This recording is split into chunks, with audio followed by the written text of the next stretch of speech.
তাবিয়া তার নানুর বাড়িতে ঢুকে পড়েছে, তার সাথে একটা প্রজাপতিও ঢুকে পড়েছিল। কিন্তু ঢুকেই তার মনটা খারাপ।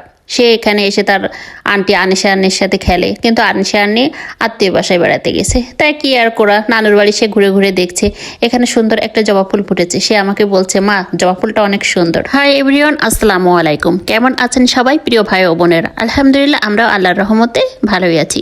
তাবিয়ার বাবার খুব মন চেয়েছে শ্বশুর বাড়িতে যাবে, একদিনের জন্য তার ছুটি ছিল, তাই আমরা চলে গেলাম তাবিয়ার নানুর বাড়িতে।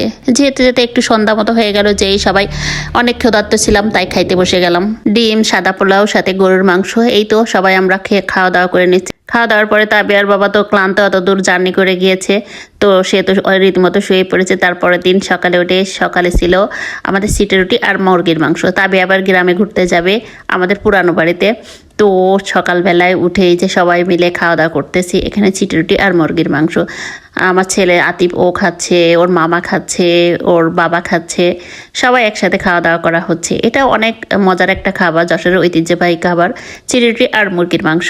যারা খাননি এখনো অবশ্যই ট্রাই করেন। আবার তাবিয়া তার বিড়াল ছানাকে নিয়ে বসেছিল। তারপর আমরা খাওয়া দাওয়া শেষে আমি আর তাবিয়া যে ভ্যানে করে চলে যাচ্ছি গ্রামে। যাওয়ার সময় তাবিয়া আবার কয়েক প্যাকেট চিপস নিয়ে নিল তার বান্ধবীদের জন্য, যে তাদের সাথে ঘোরাঘুরি করবে এবং চিপস খাবে।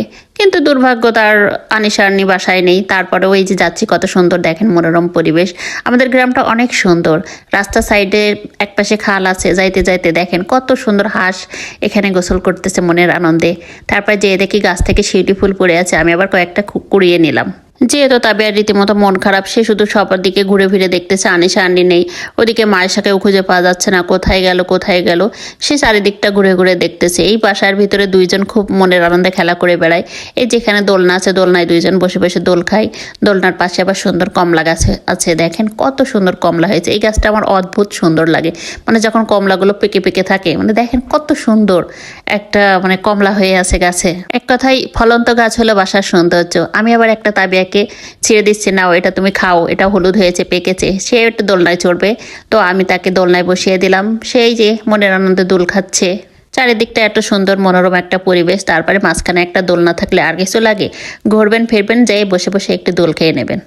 সে দোল খাচ্ছে আর তার বান্ধবীদের খুঁজতে যেতে, তারা কোথায় গেছে, তাদেরকে আমি এখন কোথায় খুঁজে পাবো? বললাম আমি খুঁজে নিয়ে আসবো না। এখানে দেখেন কত সুন্দর একটা নয়নতারা ফুল, একেবারে গাঢ় কালারের, গাঢ় গোলাপি কালারের, অনেক সুন্দর লাগছিল। তবে আবার পাশটা ঘুরে ঘুরে দেখছে। দেখতে দেখতে সে আবার এই যে বাসার বাগানের ভিতরে গেল। এখানে অনেক সুন্দর জবা ফুল ফুটে আছে, আবার গাছে যে বাতাবি লেবু ধরে আছে। বাতাবি লেবুর পাশে আবার কবুতরের ঘর রয়েছে। তাবি আবার উকি ঝুঁকি মেরে দেখতেছে এখানে বাঘ বাকুম পায়রা আছে কিনা। আমি বলছি আসো দেখো, তোমাকে দেখাই। এই যে ঘরের ভিতরে কতগুলো বাঘ বাকুম পায়রা রয়েছে, ওরা ওদের মতো বসে আছে, আমাদের দেখে আবার একটু ভয় ভয় পাচ্ছিল। তো আজকের ব্লগটা এই পর্যন্ত। সবাই ভালো থাকবেন, সুস্থ থাকবেন, আল্লাহ হাফিজ।